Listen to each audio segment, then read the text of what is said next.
amis, j'espère que vous allez bien. Je vous retrouve aujourd'hui pour une vidéo un petit peu particulière. Certains d'entre vous m'ont partagé l'info que les journées gold arrivaient à grands pas. Les filles, je sais pas comment vous faites pour réussir à avoir toutes les infos en exclusivité. Merci de me repartager ces infos à chaque fois. Donc les journées gold sont prévues la semaine du 15 au 19 mars. Apparemment cette fois-ci les journées gold vont se dérouler sur toute la semaine. Vous pourrez aller dans vos magasins toute la semaine pour profiter des avantages gold pour éviter qu'il y ait trop de monde la même journée. Pour celles qui me suivent depuis un autre pays que la France ou bien tout simplement pour celles qui ne savent pas ce que c'est les journées gold, en fait les journées gold c'est un événement où on a droit à un code promo de moins 25% qui s'applique sur toutes les marques qui sont disponibles chez Sephora et même les marques exclues. Pour en profiter il faut posséder la carte gold. Sachez que le dimanche qui suit les journées gold on a droit à un code promo de moins 25% qui s'applique sur internet et qui s'applique aussi sur toutes les marques exclues. Maintenant qu'on a fait un petit peu toute cette petite introduction, je vais peut-être vous dire quel est le but de cette vidéo. À la base je voulais vous faire une vidéo recommandation marque exclue mais je vous en ai fait une il n'y a pas si longtemps que ça, il me semble que c'était en octobre dernier. Depuis il y a quelques petites choses qui se sont ajoutées mais peut-être pas tant que ça, donc je me suis dit que ça aurait peut-être pas beaucoup d'intérêt de vous faire cette vidéo là, même s'il y aurait quand même quelques updates. Mais dites-moi si ça vous intéresserait que je vous fasse une vidéo style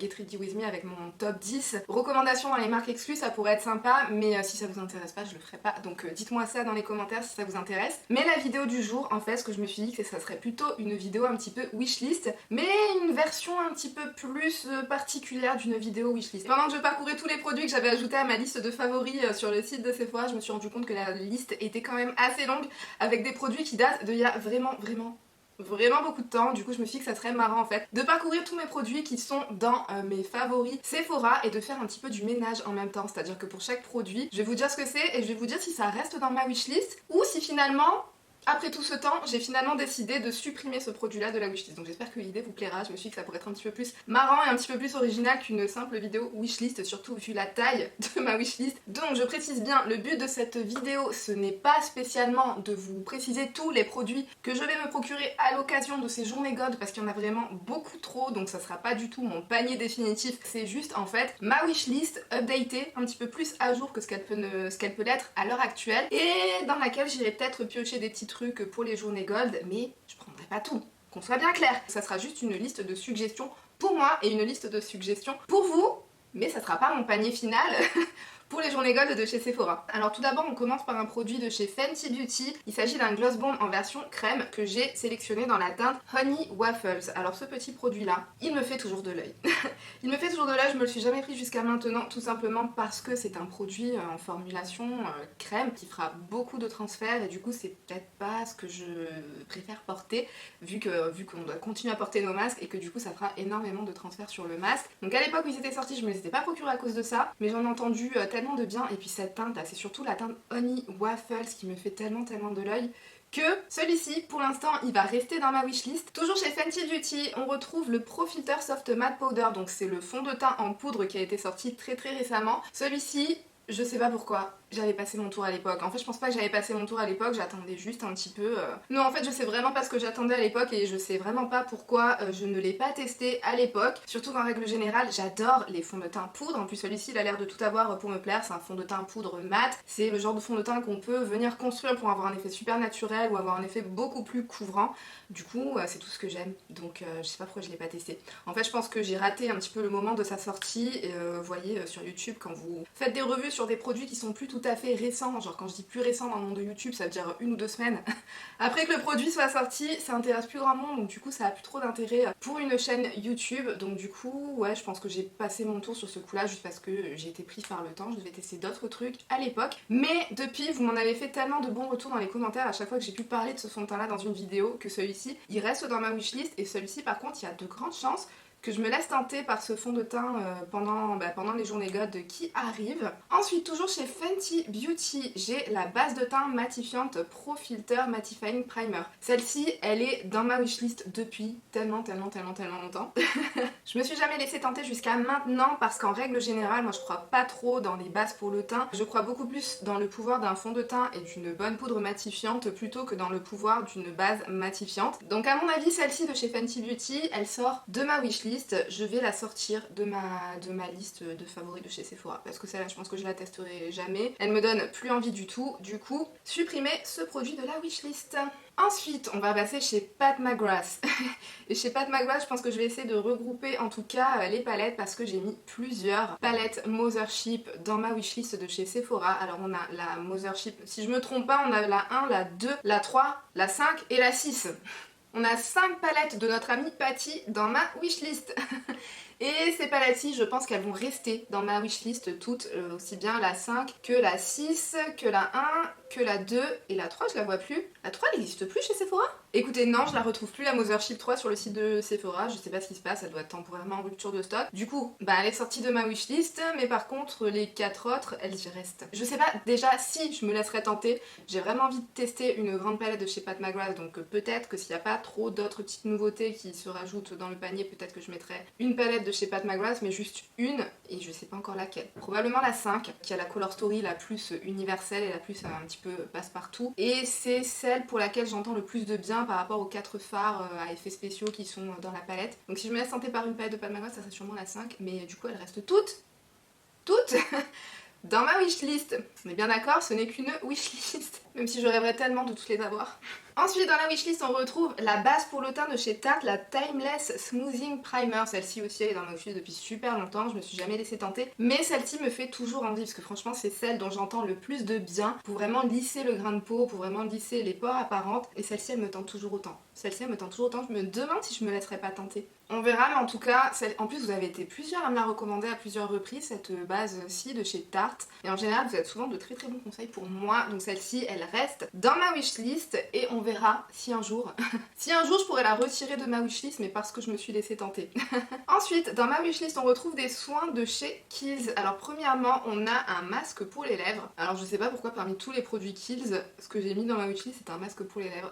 Je devais être en rupture de stock dans ma salle de bain de produits nourrissants pour les lèvres au moment où la marque Kiehl's a débarqué sur le site de chez Sephora. Il me semble qu'à la base, en fait, si je le voulais, c'est juste pour l'appliquer pendant la nuit. En fait, pendant la nuit, j'aime bien appliquer sur mes lèvres quelque chose d'assez riche et d'assez nourrissant et qui va tenir en fait sur une longue durée pendant la nuit. Donc du coup, les choses très très riches, style des masques pour les lèvres, c'est top pour ce genre de choses. Et écoutez, en ce moment, j'en aurais pas tant l'utilité que ça, donc ça me tente pas spécialement pour le moment, mais je vais quand même garder ça dans ma wishlist parce que j'aime bien en fait garder certains produits dans ma wishlist, même si je sais que je compte pas craquer dessus incessamment sous peu, mais juste pour me rappeler qu'ils existent en fait, vous voyez, pour les cas où je me retrouverai à nouveau en situation de rupture de stock de produits lèvres hyper nourrissants, au moins il est quelque part dans ma wishlist et je pourrais me rappeler au moment où j'en aurais peut-être besoin que ce truc là existe. Ensuite, un deuxième produit de chez Kiehl's, et cette fois-ci c'est le Creamy Eye Treatment with Avocado, enfin c'est le soin contour des yeux à l'avocat de chez Kiehl's dont on entend tellement de bien depuis toujours. J'adore tester des soins pour le contour des yeux, surtout que je suis assez difficile en termes de soins pour le contour des yeux. J'aime bien avoir des choses qui répondent à plusieurs critères différents en fonction de si j'ai besoin de me maquiller après ou non, en fonction de si on est le matin ou si on est le soir. Donc du coup j'aime beaucoup tester les soins pour le contour des yeux et celui-ci me fait beaucoup de l'œil, donc celui-ci il va rester dans ma wishlist. Même si en ce moment je suis en train de tester des soins de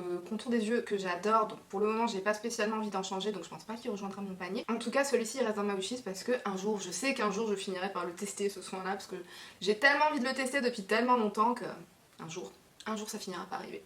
Ensuite, j'ai plusieurs fards à paupières de chez Sephora Collection. C'est les Colorful magnétiques. Vous en avez certains avec effet métal et d'autres avec effet un petit peu plus sequin. J'ai plusieurs couleurs dans ma sélection, dont certaines, vous êtes les coupables parce que c'est vous qui m'avez recommandé ces teintes-là. J'ai la teinte numéro 23, la teinte numéro 15, la teinte numéro 1 je crois, et la teinte numéro 14. C'est des fards que j'aime beaucoup, je préfère les versions, la version métal à la version sequin, même si la version sequin est très bien, en fait la version sequin c'est des paillettes. C'est des fards à paupières que j'adore, mais dans les couleurs que je vous ai mentionnées, quand je les regarde comme ça, il n'y en a plus qu'une qui me fait vraiment de l'œil, il me semble que c'est la 23. D'ailleurs il me semble que c'est celle que l'une d'entre vous m'a recommandée, parce qu'apparemment ça serait un vert doré olive absolument magnifique. Celui-ci me fait toujours de l'œil, mais les autres que j'ai mis dans ma sélection, ça me tente plus tant que ça. Surtout que les fards mono en général, c'est pas sur ça que j'ai tendance à le plus me retourner dans ma collection. J'ai tendance à très souvent les oublier pour préférer me servir de mes palettes que j'adore tant. Et donc du coup, je pense que je vais supprimer les 3 autres teintes et je vais juste garder la numéro 23 dans ma wishlist, mais toutes les autres, ça supprime.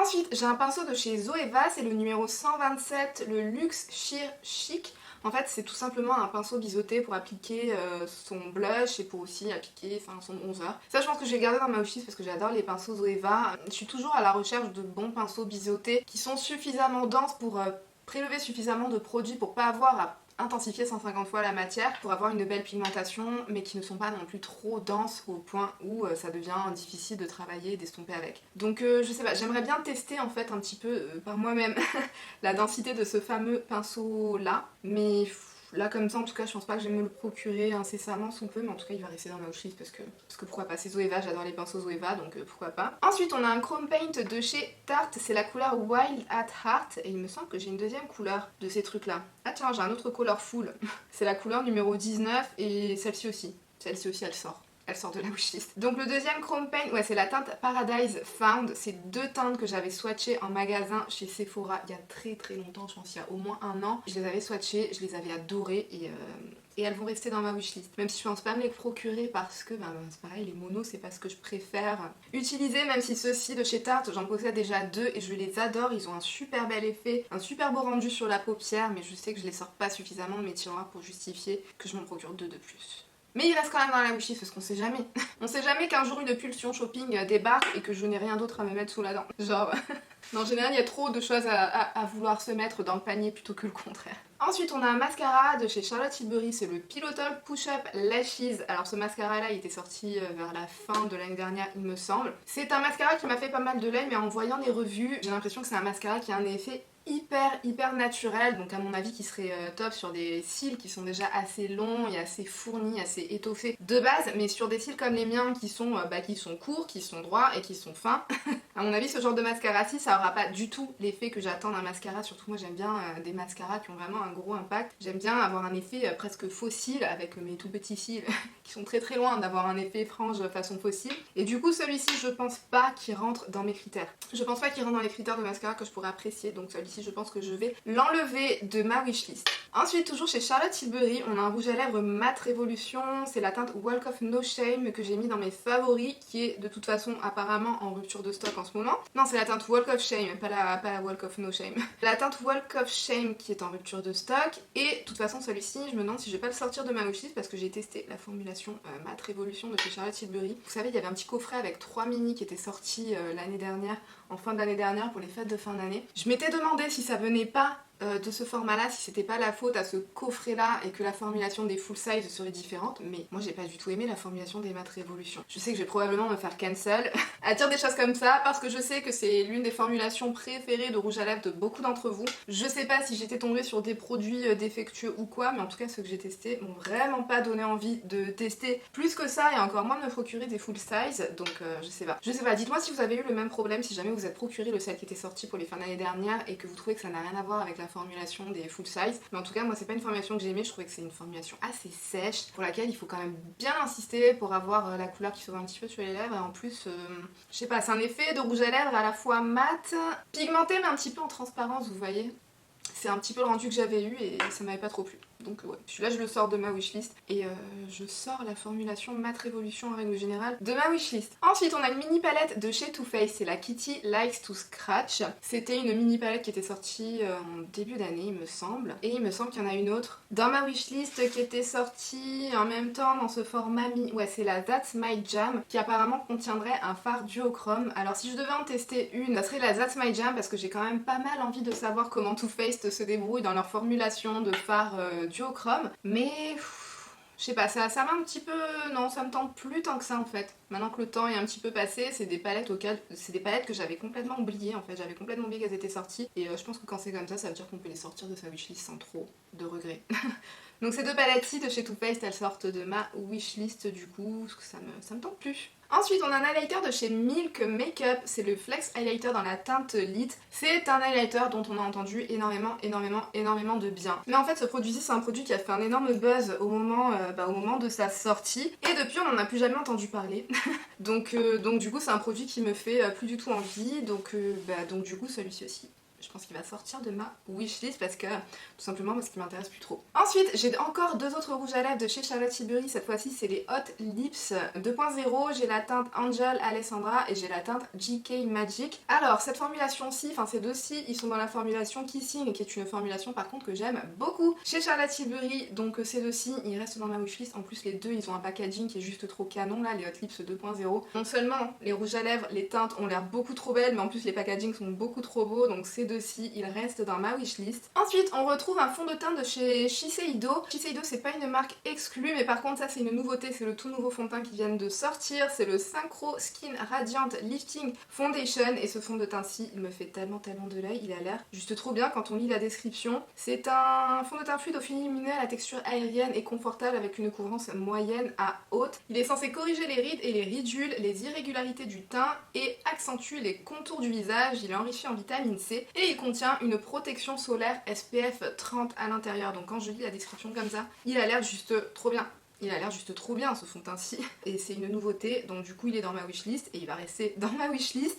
D'ailleurs n'hésitez pas à me dire si c'est un fond de teint qui vous intéresse ou pas, et si vous aimeriez que je le teste en vidéo YouTube, comme ça m'aidera peut-être à me décider si jamais je craque dessus ou non. Ensuite qu'est-ce qu'on retrouve? Ah oui, ça aussi c'est une nouveauté de chez Dior Backstage, c'est la nouvelle poudre qu'ils ont sorti, la poudre perfectrice Face and Body, et c'est pareil, celle-ci elle a l'air juste trop bien. D'après la description, elle permet de créer un teint unifié naturellement mat et lumineux sans effet poudré qui tient toute la journée. Donc ça c'est pareil, j'ai vraiment super envie de tester ce genre de poudre qui garde le teint mat mais lumineux, qui tient toute la journée et qui n'a aucun effet de matière, c'est tout ce que j'aime. Donc forcément ça reste dans ma wishlist. Le prochain produit, il s'agit d'une poudre de chez Huda Beauty, c'est la poudre libre, la Easy Bake Loose Powder. Celle-ci aussi ça fait une éternité qu'elle est sortie, ça fait une éternité qu'elle est dans ma wishlist. Et là récemment il y a l'une d'entre vous qui a piqué mon intérêt parce qu'elle m'a dit l'avoir testée et qu'apparemment elle serait juste géniale pour lisser l'aspect de la peau, pour lisser la texture de la peau. Donc elle a failli sortir de ma wishlist celle-ci, mais à cause de vous à cause de vous, elle va rester dans ma wishlist et j'ai vraiment envie de tester ça assez rapidement. Comme quoi vous me faites souvent le reproche de trop vous tenter, mais sachez que c'est la même chose. Vous aussi vous me tentez beaucoup, et c'est même encore pire parce que vous y mettez à plusieurs. Vous y mettez à plusieurs, donc je suis pas la seule tentatrice dans l'histoire. Sachez que vous aussi vous êtes tout autant, même pire, des tentatrices que moi, ok?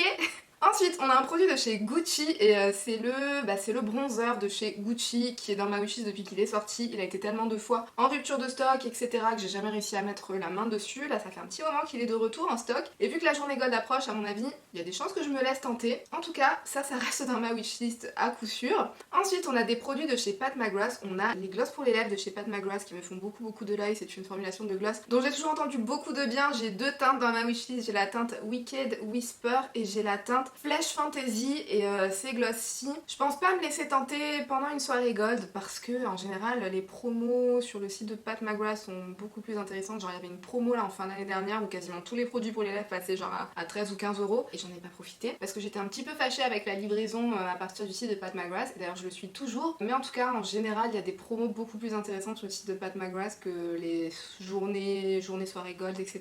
Donc je pense pas me laisser tenter, mais je les garde quand même dans ma wishlist juste pour me rappeler des deux teintes qui me font pas mal de l'œil. Ensuite chez Charlotte Tilbury on a les Glowgasm Beauty Light Wand Highlighter Liquide. Ces produits là aussi on en a entendu bien depuis tellement longtemps, ça fait aussi tellement longtemps qu'ils sont dans ma wishlist et j'en ai jamais testé aucun, et ça continue à me faire de l'œil quand même. Un jour faudrait que je teste parce que franchement ça fait tellement le buzz, on entend tellement parler de ces trucs là que faudrait que je buzz. Il y a aussi les contouring là, il y a la même version mais façon contouring. C'est les Hollywood Contour Light Wand, donc c'est la version bronzer, donc les deux me font tout autant de l'œil, la version bronzer et la version highlighter. J'ai vraiment très envie de tester ça, donc ça va rester dans ma wishlist. On retrouve encore un produit de la marque Gucci, cette fois-ci c'est le fond de teint fluide de beauté fini naturel, et celui-ci, de toute façon je pense qu'il y a à peu près 150 produits de chez Gucci dans ma wishlist parce que ils me donnent tous super envie, et le fond de teint aussi, il est censé être floutant, il minimise l'apparence des pores, il est censé s'adapter à tous les types de peau, il est censé avoir une couvrance sur mesure qui peut être à la fois légère tout comme être un petit peu plus Hot et il est censé du coup avoir un fini super naturel et vraiment, alors ce fond de teint-ci c'est pareil, il me fait super envie et peut-être qu'avec un petit code promo je me laisserai tenter, mais en tout cas pour le moment c'est sûr qu'il va rester dans ma wishlist parce qu'il a l'air vraiment trop tentant. Un autre fond de teint qui est aussi dans ma wishlist, c'est le Faux Filter Foundation de chez Huda Beauty mais en format stick. Alors ce fond de teint-ci aussi on en a entendu tellement de bien, apparemment il a une couvrance assez légère à moyenne, il tiendrait plutôt pas mal sur la peau donc il a l'air vraiment super sympa. Et les revues que j'ai pu voir sur ce fond de teint-ci avaient l'air d'être à chaque fois positives, donc c'est un fond de teint qui me fait pas mal envie. Et à mon avis qui va rester pour l'instant dans ma wishlist, on verra si je craque ou pas, mais en tout cas super sympa. Chez NARS, encore un fond de teint, c'est le Natural Radiant Longwear Foundation. Celui-ci il est dans ma wishlist depuis un petit moment. Je pense que tout le monde en dit du bien de ce fond de teint-ci, donc ça me donne envie de tester, mais après on peut pas avoir 150 000 fonds de teint dans ces tiroirs sinon on s'en sort plus trop. Donc jamais testé, je sais pas si je le testerai bientôt ou si je le testerai un jour, mais en tout cas je vais le garder dans la wishlist juste pour me rappeler qu'il existe, et si ça se trouve, si ce genre de vidéo vous plaît et que vous en refaites une dans le futur, et ben à ce moment là je le supprimerai de ma wishlist, mais pour le moment il reste dedans. Ensuite on a un produit de chez Pat McGrath, c'est les Skin Fetish Sublime Perfection Blurring Under Eye Powder. C'est la petite poudre qu'ils ont sortie pour le dessous, enfin pour le contour de l'œil, qui serait apparemment lissante, qui serait floutante, qui serait absolument parfait. Il y en a beaucoup aussi qui l'utilisent sur toute la zone T, sur toutes les zones où il y a un petit peu des pores ou de la texture de peau un petit peu à camoufler, et apparemment cette poudre serait absolument géniale. Après ouais, comme d'habitude avec Pat McGrath, c'est les prix pour la quantité de produits qu'on peut avoir à l'intérieur, c'est à dire que c'est une poudre qui est à 33 € pour 4 grammes de produits, donc ça me fait toujours un petit peu réfléchir à deux fois ce genre de prix pour ce genre de quantité. Mais en tout cas je pense que je la testerai un jour parce que on entend tellement de belles choses sur cette poudre que ça me donne vraiment envie de tester, voir si elle détrônerait celle de Charlotte Tilbury ou pas, mais en tout cas celle-ci ouais, elle reste dans ma wishlist. Ensuite on a un anti-cerne de chez NARS, c'est le Radiant Creamy Concealer. Ça c'est pareil aussi, ça fait tellement longtemps qu'on en entend que du bien de cet anti-cerne aussi, mais c'est pareil, c'est un anti-cerne qui coûte 30 € pour 6 ml de produit, donc assez cher en termes de rapport quantité-prix, donc ça me fait un petit peu hésiter dessus. Je le garde dans ma wishlist parce que voilà, je me dis peut-être qu'un jour je finirai enfin par le tester, voilà, c'est un peu pour me rappeler qu'il est là, mais là comme ça, je pense pas le tester tout de suite non plus, mais il reste quand même dans la wishlist. J'ai l'impression que j'ai pas fait beaucoup de ménage dans cette wishlist au final. J'ai l'impression que tout reste dedans là, à ce stade. C'est pas glorieux là comme résultat, hein. J'ai toujours une wishlist énorme. Ensuite on repart chez Huda Beauty et cette fois c'est les Tan Tour Contour. Ceux-ci ils étaient dans ma wishlist, ensuite je les ai sortis dans ma wishlist et là je les ai récemment remis dans ma wishlist. Juste parce que j'ai vu quelqu'un en parler et qui apparemment était beaucoup trop fan de ce produit, le Tan Tour de chez Huda Beauty. Donc celui-ci j'ai vraiment envie de le tester et je me demande si je me laisserai pas tenter bientôt par celui-ci. Ensuite on a le Hollywood Flawless Filter de chez Charlotte Tilbury, c'est le produit highlighter liquide que vous pouvez utiliser, mélanger avec votre fond de teint, sous votre fond de teint ou en highlighter. Celui-ci me fait de l'œil depuis énormément de temps, mais j'attends désespérément que la version en format mini sorte enfin en France sur le site de chez Sephora. Parce que je sais qu'ils ont sorti une version mini et qui pour moi serait beaucoup plus utile que la grande version à 30 ml. Parce que je pense que concrètement la seule façon dont je m'en servirais c'est en tant que highlighter parce que j'ai la peau mixte à grasse, du coup j'ai pas besoin de me mettre un produit qui viendra me rajouter du glow à la peau en dessous de mon fond de teint ou mélanger à mon fond de teint. Ça m'intéresse pas spécialement, donc j'aurai uniquement l'utilisation en tant que highlighter, donc 30 ml, j'ai pas besoin de tout ça. Charlotte, Sephora, faites un effort, sortez vite, sortez-nous vite la version mini s'il vous plaît. Ensuite on a plusieurs poudres pour le teint de chez NARS. Alors tout d'abord on a une palette pour le teint, c'est la Claudette Cheek Duo. C'est une palette pour le teint qui a l'air juste trop belle, aussi bien en termes de packaging que les teintes qui sont à l'intérieur. Les blushs de chez NARS, je les adore, j'aime vraiment beaucoup leur poudre pour le teint. Donc c'est une petite palette qui me fait pas mal de l'œil, donc elle reste dans ma wishlist. Et est-ce que je me laisserai tenter cette fois-ci ou pas? Je sais pas, mais en tout cas elle reste dans ma wishlist parce que je trouve vraiment cette palette très belle et très bien réussie, et je pense que les deux couleurs seraient parfaites pour ma carnation, donc du coup ça reste là. Et chez NARS ensuite on a le bronzer en teinte Laguna qui est sorti depuis très longtemps, qu'ils ont repackagé l'année dernière et qui avait refait à nouveau énormément de buzz, et du coup je l'ai mis dans ma wishlist, mais je sais pas pourquoi parce que je sais déjà que le Laguna c'est pas un bronzer qui m'ira, c'est un bronzer qui aura des sous-tons un petit peu trop froids pour ma carnation de peau, donc je pense que je l'ai remis dans ma wishlist parce qu'il a fait énormément de buzz et qu'il avait un nouveau packaging super joli quand ils l'ont ressorti l'année dernière, mais ça reste le même bronzer. Et si à l'époque il ne m'a jamais fait de l'œil, il n'en fait toujours pas. C'est pas parce qu'on a un super joli nouveau packaging qu'il devrait me faire plus de l'œil, on est d'accord. Ouais, donc du coup celui-là je vais le retirer de ma wishlist. Ensuite on repasse chez Gucci, c'est un rouge à lèvres satin que j'ai mis dans la teinte Janet Rust. Cette teinte-ci, la teinte Janet Rust, ça a l'air d'être tout à fait le genre de teinte que j'adore. Si vous me suivez depuis un petit moment, vous savez que tous les rouges un petit peu terracotta qui contiennent une petite nuance de rouille à l'intérieur, ou bien les marrons ou les orangés qui vont contenir des nuances de terracotta, de rouille à l'intérieur, c'est tout ce que j'aime. Donc forcément je vois Janet Rust, forcément ça me donne envie. Les rouges à lèvres satin en général c'est les formulations que je préfère, je trouve que c'est ce qu'il y a de plus flatteur, c'est ni trop shiny ni pas assez, c'est juste ce qu'il faut, ça tient bien sur les lèvres en général, enfin je sais pas, j'ai jamais testé ceux de Gucci, mais en général j'aime bien les formulations satin. Donc c'est vrai que ce rouge à lèvres aussi, j'ai quand même un petit peu envie de le tester. Donc ça reste dans ma wishlist. Ensuite un autre produit dans la wishlist, celui-là je le mentionne juste pour rigoler, mais c'est pas un produit marque exclue, donc du coup je vais pas m'éterniser dessus. C'est la palette Biba de chez Natasha Denona. Et certains d'entre vous vont encore m'engueuler de ne toujours pas avoir mis la main sur la fameuse palette Biba de chez Natasha Denona. Je sais, en tant que fan absolue de Natasha Denona, j'ai toujours pas la Biba. Qu'est-ce que je fais? Je ne sais pas. Mais peut-être un jour, peut-être bientôt, qui sait. Suivant, elle reste dans la wishlist. Sachez qu'elle est dans ma wishlist, elle reste dans ma wishlist. Et on verra quand est-ce que je craquerai dessus. Ensuite on a deux autres produits de chez Pat McGrath. Alors tout d'abord le concealer. Le concealer pareil chez Pat McGrath on entend énormément de bien dessus. Apparemment il serait couvrant juste ce qu'il faut, il aurait une bonne couvrance, il aurait un rendu super naturel au niveau du contour de l'œil, donc vraiment très très envie de le tester ce concealer-ci. Donc il reste dans ma wishlist. Je vous jure cette wishlist il n'y a que des choses qui restent dedans. Je voulais faire du ménage mais ça va finir juste en vidéo wishlist en fait, il n'y aura pas de ménage qui sera fait. Ensuite, deuxième produit de chez Pat McGrath, cette fois-ci c'est la poudre libre fixante. J'ai une passion pour les poudres libres fixantes et matifiantes. Donc dès que j'en vois une, j'ai envie de la tester.